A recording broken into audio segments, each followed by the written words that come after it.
Recent గా నేను పెట్టిన మెసేజ్ కి చాలా లైక్స్ వచ్చాయి. Thank you for all the likes. ఒక డ్రైవర్ కి హెల్త్ మంచిగా ఉండాలంటే కొన్ని చిట్కాలు పాటించాలి. డైలీ మంచిగా వాటర్ తీసుకోవాలి. 2 to 3 litres water throughout the day తీసుకుంటట్టు చూసుకోండి. ప్రయర్ టు ద జర్నీ ఒక 1 అవర్ ఎక్సర్సైజ్ ఎవ్రీ డే చెయ్యాలి.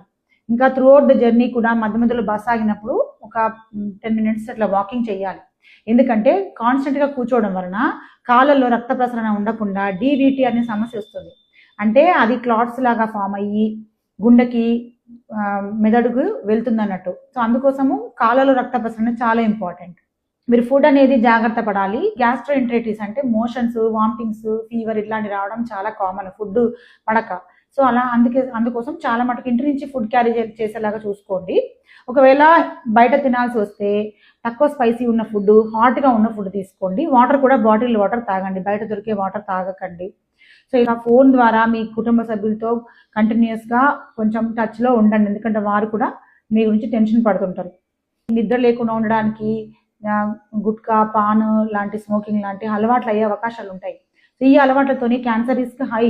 కాబట్టి ఈ అలవాట్లు అనేవి దూరం పెట్టండి. ఒకవేళ నిద్ర కనుక చాలా వస్తే మధ్యలో రెస్ట్ తీసుకొని లేకపోతే ఆల్టర్నేట్ డ్రైవర్ని అరేంజ్ చేసుకొని ఉంటే బెటర్ అన్నట్టు. మనం లేకుంటే మన ప్లేస్ని ఇంకొక డ్రైవర్ రీప్లేస్ చేయగలరు, కానీ మన కుటుంబానికి మాత్రం మనల్ని ఎవరు రీప్లేస్ చేయలేరు మనం లేకుంటే. కాబట్టి మన కుటుంబానికి ఎంతో ఇంపార్టెంట్. కాబట్టి రెగ్యులర్ హెల్త్ చెకప్స్ అనేవి కంపల్సరీ. ఇయర్లీ వన్స్ ఒకసారి చెకప్ చేసుకొని మనకి ఏమైనా జబ్బులు ఉంటే, షుగర్, బీపీ లాంటివి, గుండె జబ్బులు లాంటివి ఉంటే ముందే మందులు వాడడం ద్వారా వాటిని ఇట్లాంటి సమస్యలను నివారించవచ్చు అన్నట్టు.